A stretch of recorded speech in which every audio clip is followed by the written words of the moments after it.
In this video, we're going to learn to create lettering and use the NameDrop feature. So to get started, I need to click on Input Edit Text, and I'm just going to enter in my name. And I'll say OK and place that onto my screen.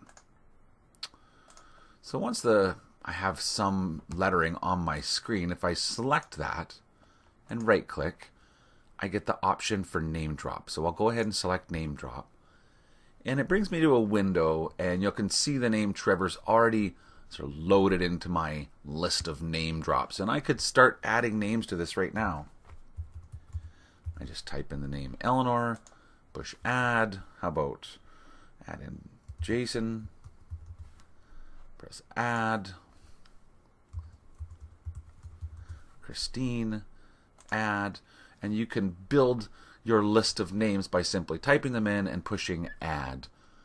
If you create a list of names that you think you're going to use often, you can save that. And so when I choose on save, it brings me to, I guess, the default location for, Wings embroidery designs. And you can see here, I could change the location if I want to, but I have a list created here, list number 1. Maybe what I'll do is actually call this list number 2 and not sort of overwrite the previous one. And so I'm going to create list number 2, and now we could easily load that. So at any point in time, if we didn't have this and we cancel, right click and said NameDrop, and I said load, I could come to list number 2 and say open, and it would load those names, so it'll sort of remember it. You can also paste. So for example, if I have text in a document like a notepad or a word pad or an email, I can just come over here and copy the letters from my notepad, and then when I come over here I can type paste.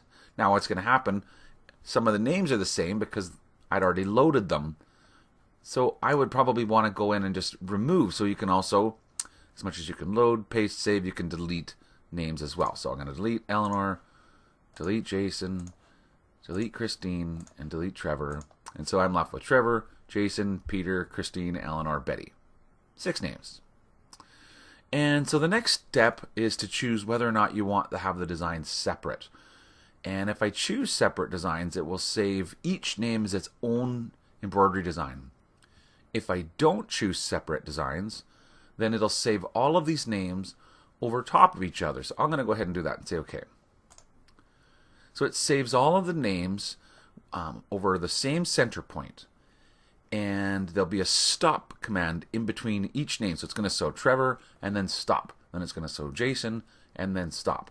And the idea is if you were embroidering a set of shirts and you wanted to hoop up the first shirt, so Trevor, and not have to reload a design or anything, you would simply pop the shirt off, hoop up the next shirt, put that on the machine, so Jason, take it off, so Eleanor, and so on.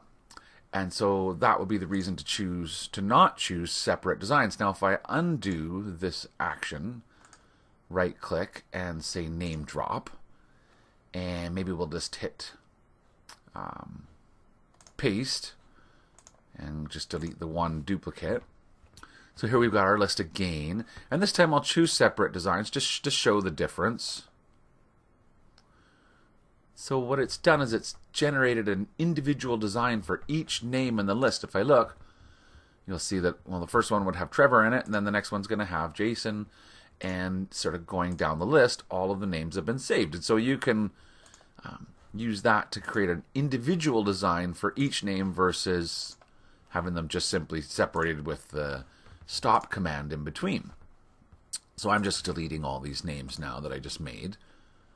And we'll go back to the first one, Trevor, and I'll select on that again and choose NameDrop. Okay, so again, let's just paste in a list. Now, I'm going to choose separate designs, but actually before we go ahead here, the next thing I'll show is copy other objects. And so maybe I'll just cancel for the minute and bring an embroidery design into this workspace. So I'm just going to choose File and Merge and select some embroidery design from my Creative Drawings clip art samples. And when I merge a design, I have choices of whether I want the design data or just the patterns or the styles. So I'll get design data and I'll get the outline data and say OK. And it'll bring this embroidery design onto our screen, and I could, I guess decide where it belonged. So now let's try the name drop. So I'm going to select my word and choose name drop.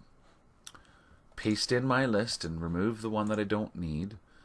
Choose separate designs and choose copy other objects also. Now, when I do this, I'm going to say, okay, it's going to create the list of designs again, and each design will have the tree included with the design. So now we've created 6 embroidery designs. They all have a copy of the tree, but they each have a different name attached to them. And so one's going to be Betty, one's going to be Jason, and so on and so forth. So the idea is copying the objects together makes it easy to, maybe you've got a logo, but you've got to put the employees' names with it to sew on the shirts. And so you can easily put them all together. I'm just going to clean up the few that I made. Maybe you want to make name bars or something like that. And so why don't I open a piece of clip art and just imagine some little sort of design that I could use to sort of demonstrate doing this. So I'm just going to pick this little butterfly design. So we'll zoom out, and I'm just going to make sure that it's not too big. So I'll reduce its size a little bit, and then we'll create some lettering. So I'll put down my name again. It's okay. So if I was doing a layout like this, I would probably want to have maybe like a second copy of the butterfly. And so I'm going to copy that, and I'm going to paste it. And I'll click on my Transform tab and use this to mirror image it on X. And then grab that butterfly and bring it over here and put it beside the word Trevor. And so the idea is here we've got the word Trevor, and it's sort of surrounded by a couple of butterflies. So let's just say that we wanted to make name bars that look like this. I know it's not all perfectly aligned and everything, and that's fine, but it'll work for my demonstration. Now, again, we're going to select on the word Trevor, and we're going to say name drop. And so I'm going to copy the list and paste it in. Remove the word Trevor so that it doesn't sew twice. Okay, so this time we're going to choose to copy the other objects, but rather than separate the designs, we're going to create an array. So we could get this, all of our name bars in one embroidery hooping. Now I've got 1, 2, 3, 4, 5, 6 names. So how would you like them to arrange in your embroidery hoop? So I'm thinking 2 columns with 3 rows, and maybe a little bit of space in between them. So I'll set this for 10 millimeters in between each little kind of name bar. And I'll say OK. Now, I purposely didn't choose the last selection option, which was whether I wanted the name centered or stretched, and I left it set for centered. And so you'll notice that all of the names are centered between those butterflies. Unfortunately, Christine is a little bit too long, and now I could always come in here and select Christine and visually edit that as needed. So if I needed to have Christine a little bit skinnier to fit, I could make that adjustment myself. But the idea is with the tool, so I'm just going to use undo and undo again until I get back to just the word Trevor. And we'll run this one more time. So name drop. Okay, we're going to paste in the list and remove the duplicate name. We're going to copy other objects and create an array with 2 columns and 3 rows with a little bit of space in between each row. And then the last option, which can be very helpful, is the alignment option, and it's set for center. If I change that to stretch, then the difference is all of the names will be equally balanced in the same space that the original one took. So Trevor took this much space, So therefore, it fits Christine and Eleanor and Betty all into that same space.